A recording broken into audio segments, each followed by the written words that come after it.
15 விழுக்காடு இருக்கு அப்படின்னு ஒருத்தன் சொன்னான். இன்னொருத்தன் சொன்னா எனக்கு 20 விழுக்காடு இருக்கு அப்படின்னு சொன்னான். இன்னொருத்தன் சொன்னா எனக்கு 30 விழுக்காடு இருக்கு. யாரு? எல்லாம் தாவை கேட்கறவங்க.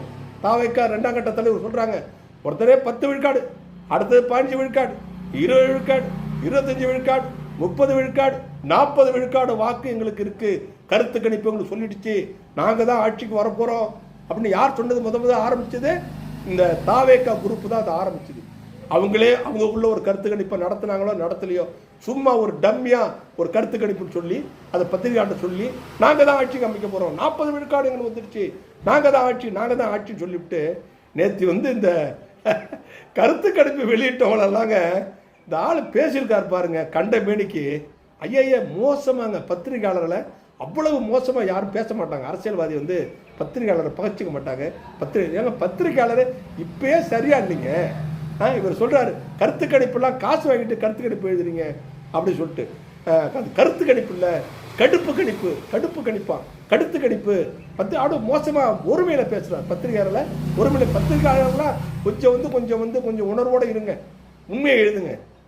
இவர் காசு கொடுத்து கருத்து கணிப்பு எழுதி சொல்றாரு. நான் என்ன கேட்கிறேன், ஒன்று நேரடி ஒளிபரப்பு பண்றாங்கல்ல பல பிரதான ஊடகங்கள், செய்தி ஊடகம், பல பிரதான ஊடகம், பல யூடியூப்பு.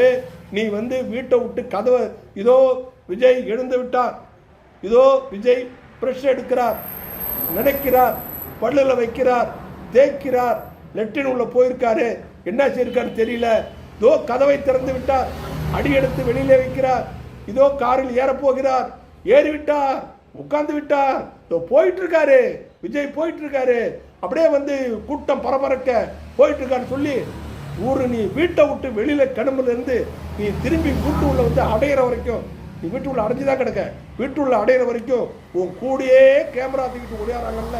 யூடியூபர் மட்டும் இல்ல, பிரதான ஊடகங்கள், பல ஊடகங்கள். குறிப்பிட்டே பேர் சொல்ல முடியும், பேர் சொல்ல விரும்பல. உனக்கு சொம்பு தூக்குறாங்கல்ல, உனக்கு பூஜா தூக்குறாங்கல்ல, பட ஊடகத்தின் நிறுவனர்கள், அந்த ஊடகத்தின் தலைமையை பொறுப்புல இருக்கிறவங்க தூக்குறாங்கல்ல, அவங்களுக்கு நீ எவ்வளவு பணம் கொடுத்த? கருத்து கணிப்பு எழுதுறவங்களை பார்த்து கேட்குறிய, கருத்து கணிப்பு கடுப்பு கணிப்பு அப்படி சொல்றிய. ஏன்னா 10 விழுக்காடுக்கு மேலே எல்லாம் வராதுங்கிறான், உனக்கு ஒரு சீட்டு கூட வராதுங்கிறாங்க. சில ஊடகத்தில் 20 விழுக்காடுங்கிறாங்க, 25 விழுக்காடுங்கிறாங்க. இப்படி 1-2 சீட்டு ஜெயிக்க வாய்ப்பு இருக்குங்கிறாங்க. இப்படி எழுதியும் நீ என்ன நினைச்சிட்டு இருந்த?